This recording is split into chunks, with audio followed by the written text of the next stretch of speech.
Yo, what's up guys, it's King Sean here, and in today's video, I'll be bringing you guys my second mock draft of the offseason for the Washington Commanders, and this will be a post-combine edition mock draft. So really excited to get into this mock draft. Think it's a really good mock draft, and it does include a trade back scenario. Pretty sure you guys can guess which round I traded back from, but we'll dive into that in just a moment. But before we do, make sure y'all leave a like down below, subscribe if you're not already subbed up, and turn on notifications. And with that out of the way, let's get straight into today's video. Alright, so first up, let's talk about this trade back scenario. I have us trading back from pick 29 to pick 36. I've made this trade with the Jacksonville Jaguars, and I feel like trading back from 29, acquiring more picks would be very good for us. Right now, we only have 6 picks after trading for Marshall Lattimore in season, of course, and we just lost our 5th round pick after trading for Deebo Samuel. Now, we may be able to recoup that 5th round pick after we trade John Allen, or maybe get a 6th round pick for John Allen, so that's another way that we can add a pick. But I feel like trading back would obviously give us an opportunity to add more picks, and also trading back into the high end of the 2nd round will allow you to get a player that you were probably interested in at 29, and you're still going to get that player at, whatever pick you're picking at high in the 2nd round, and obviously get extra picks on the back end of that trade, right? So I feel like that's a very good positive when it comes to trading back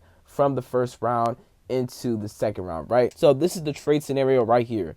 The Jaguars receive pick 29 and pick 238, which is a 7th round pick, and we receive pick 36, pick 88, and pick 143. So pick 88 is a 3rd round pick, and then pick 143 is a 5th round pick, and then obviously pick 36 is a 2nd round pick. So I feel like this is a fair trade. We get another 3rd round pick, obviously the 2nd round pick, and then 5th round pick, right? So I think this is a good trade, a fair trade, and it would help us acquiring more picks and talent that we were interested in 1st round. However, we felt like if we traded back, we would be able to acquire that same talent later on. All right, so for our first pick of this mock draft, round 2, pick 36, I have us selecting Boston College defensive end Donovan Ezeiruaku. He is one of my favorite edge rusher prospects in this entire draft, man. He had a great Senior Bowl, and I thought he looked really good at the Combine as well. He is a freak of nature. He has really long arms, man. 34-inch arms, which is super good length. He's very quick off the line. He was very productive at Boston College, had 16.5 sacks this past season. I thought he was really good at setting the edge. I watched pretty much all of the edge rushers that are projected to go round 1 to round 3, and I have Ezeiruaku ranked as my 7th edge rusher right now. And honestly, by the time the draft comes, I may have him as like my 6th or 5th edge rusher, right? So he is an absolute dog to me. He can play in a 4-3 or 3-4 scheme, in my opinion, hands in the dirt or standing up. So some of his weaknesses, he is a bit on the smaller side, 6'2", 248, and he also isn't the most athletic guy. Although he has long arms, right, 34-inch arms, he's not the most athletic, and I feel like he is more quick rather than fast. And also, due to his lack of strength and size, bigger O linemen, bigger tackles specifically, they may be able to push him out of the way on plays at times, right? So that is kind of a downside to Ezeiruaku, but maybe if he can add on more weight and add on more strength, then he can do a better job of holding his own against bigger tackles. To me, Ezeiruaku is a 1st round edge rusher, and I wouldn't be surprised if he was our pick at 29 if we really like him. However, in this mock draft, I have us trading back to pick 36 in the 2nd round to take him. So I would be very happy if we were to take him with our 1st round pick, or if we were to trade back and take him with whatever pick we get in that trade back scenario. Next up, round 2, pick 61, I have us selecting wide receiver Jaden Higgins out of Iowa State. I love this guy. I love this guy, man. This receiver class isn't the greatest in terms of depth, but Jaden Higgins, man, he's a guy that is going to go in round 2, and he may be available to us at our 2nd round pick, pick 61. And if he is, I'm sprinting to the podium because he is an absolute dog of a receiver. 6'4", 214 pounds, 33-inch arms, so he has really good size, and he balled out at the Senior Bowl. Like, he was cooking receivers in one-on-ones, and at his size, the way he moves is insane, man. He's so fluid. He's a really good route runner. When you turn on his tape, he uses his size. His run after catch ability is actually insane. Again, for a guy that size, he should not be that good after the catch. So fast, 4'4", 740, really good at his size, very explosive. His vert and broad proved that. He had a 39-inch vert and a 10.8 broad. So, man, I absolutely love Jaden Higgins. We need size in this receiver room. You know, our tallest receiver this past season was Noah Brown and Luke McCaffrey. Both of them are 6'2". I don't remember the last time we had a 6'3" receiver. It was probably Cam Sims actually, right? So back in 2022. And Cam Sims obviously wasn't all that talented, right? So getting a talented, tall receiver who actually uses their size to their advantage and also has a combination of speed and run after catch ability, that would be great. And that's what Jaden Higgins is to me. So he's a guy that, once again, if he's there at our pick in the second round, I'm sprinting to the podium. Round 3, pick 79, I was selecting tackle Ozzy Trapillo, and I just learned that his last name is spelled with only one L, so my bad, Ozzy. I'll get that right next time. But he's 6'8", 316, so he's a big dude. 33-inch arms, 10-inch hands, so he's a big dude, well-rounded, well-cut. He's built pretty good. He does show a firm grasp of spacing, depth, and timing when I watch some of his tape. Now, I haven't finished watching all of it, right? So, you know, I got to get some more information on him. However, just watching some of his tape, I feel like he can be a really, really good starting tackle in this league. He played at right tackle over the past 2 seasons for Boston College, started there over the past 2 seasons for Boston College, but he also played at left tackle back in 2022, right? So he can play at both the right and left tackle. My guess would be he'd probably be starting at right tackle when he gets to the league. And if you draft him, you don't have to start him immediately, right? You have Andrew Wiley under contract for 1 more year. You could cut him this offseason to save some more money, $7 million. However, if you want to keep him for 1 more year, you know, his contract expires after this year. So have Trapillo learn behind Wiley. And once Wiley's gone, then Trapillo can just take his place at right tackle, right? So that's one way, you know, you could kind of allow Trapillo to learn, and the year after, once Wiley leaves, he'll probably be ready to start at right tackle, right? He uses his size and play strength to cover up his target on angle drive block, so that's another good strength right there. This guy, he has really good traits, really, really good traits. Thought he had a really good combine, and so Ozzy Trapillo, there is a way that he could start year 1 right off the gates. However, if you want to sit him for a year behind Andrew Wiley, let him learn, develop, and then the following year, let him take the ropes at left tackle or right tackle, then that's definitely a possibility right there. So he's a guy that I would definitely entertain drafting in the 3rd round because he's probably going to go on day 2 of the draft. Round 3, pick 88. This is our second 3rd round pick. This is the one I got in the trade back scenario. Dylan Sampson is who I have taken here, running back out of Tennessee. He's one of my favorite running back prospects in this entire draft class, if not my favorite, man. He's a dog, 5'8", 200 pounds, so a little undersized, a speedy, explosive, complimentary back to Brian Robinson Jr. and Austin Eckler. Dylan Sampson's your guy. He is an absolute dog. He has explosive speed, man. He's so explosive, man. He didn't take part in the 40-yard dash at the combine, but he did do on-the-field workouts, and he looked great. And if he ran the 40-yard dash, I wouldn't have been surprised if he ran a 4.3, man. He was one of the fastest running backs in college football this past season, man. He's very explosive. He has really good contact balance, in my opinion.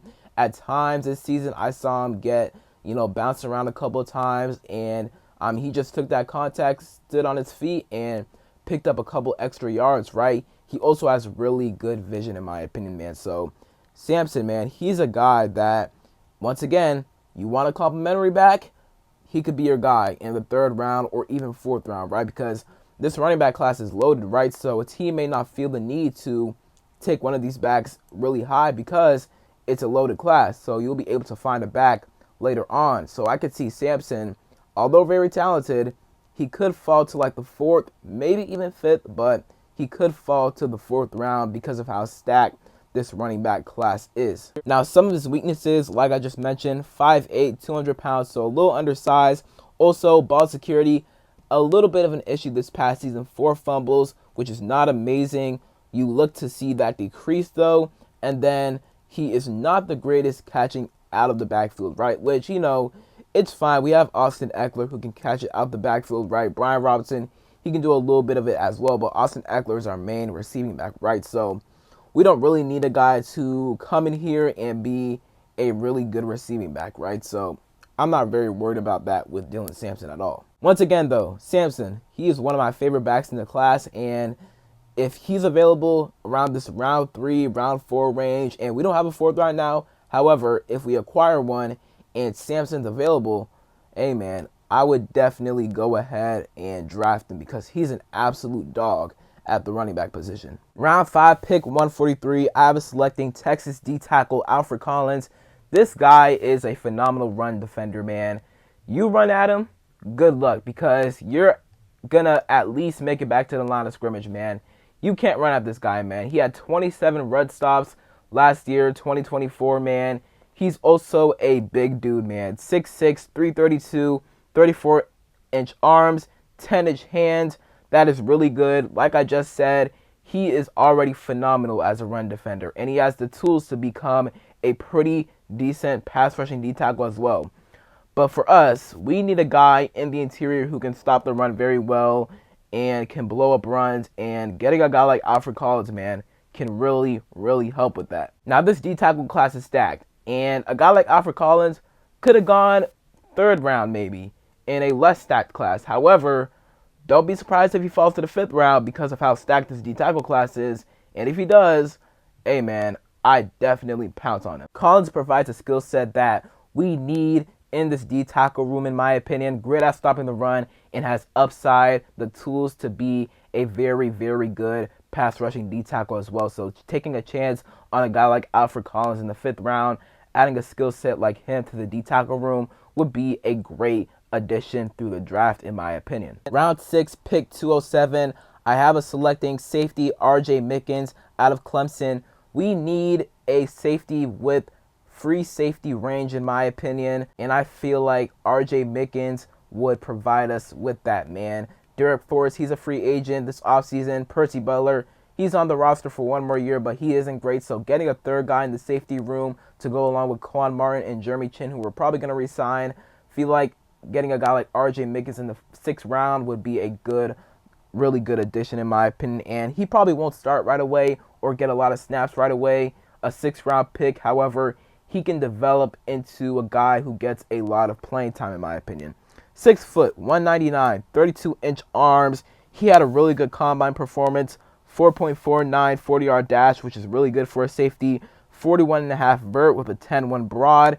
And this guy is really good at covering tight ends as well, along with his range. He's able to play that free safety role very, very well. Had 2 interceptions this past season, along with 7 pass deflections with Clemson. And in 2022, had 3 interceptions, and in 2021, had 2 interceptions. So he is also able to create some turnovers as well, which we need in the secondary for sure. So RJ Mickens, if you want a guy that has pure range at the free safety position and could possibly be your 3rd safety, RJ Mickens, I feel like would be the perfect guy for that role in this draft, late in the draft. And then for my final pick in this mock draft, round 7, pick 250, I was selecting Tulane cornerback Caleb Ransaw. He had an excellent combine, in my opinion, 4.33 40-yard dash. So this guy has great speed and overall good athleticism. Not the biggest guy at 5'11", 197 pounds, 30-inch arms. However, once again, that athleticism really shows out. That 40-yard dash is super fast. Also had a 40-inch vert and a 10-9 broad jump. This guy sounds like a DQ and Joe Wood Jr. type of guy. Versatile. He can play on the inside and outside and kind of sort of in the box in that nickel role, right? He is very physical. he's great when it comes to defending the run, and he won't be shy to put his nose in the tackling game as well. So he literally sounds like a DQ and Joe Wood Jr. type of guy they would want on their defense.